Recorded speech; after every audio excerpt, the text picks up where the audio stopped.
والذین او هغه کسان یرمون چې بدنامه لګوي ازواجهم خپلو بیبیانو باندې ولم یکن لهم او نوی دوی سره شهدا او گواهان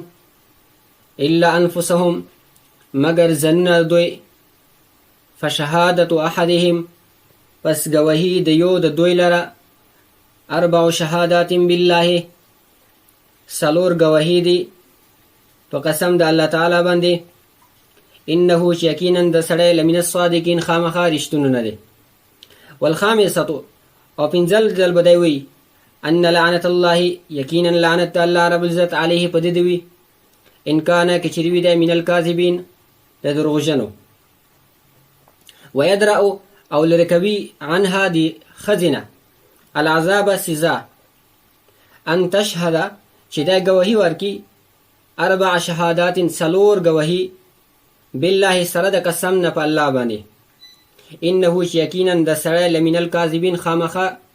د دروغجنو نه دی والخامسه او پنځل ځل بده وی ان غضب الله یقینا غضب د الله رب العزت علیها پد دی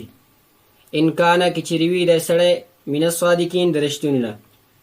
ولولا فضل الله کشرنه فضل د الله رب العزت علیکم پتا سو باندې ورحمته او مهربانی او رحمت الله رب العزت وان الله یقینا الله رب العزت تواب دې توبې قبولون کې حکیم حکمتون والا دی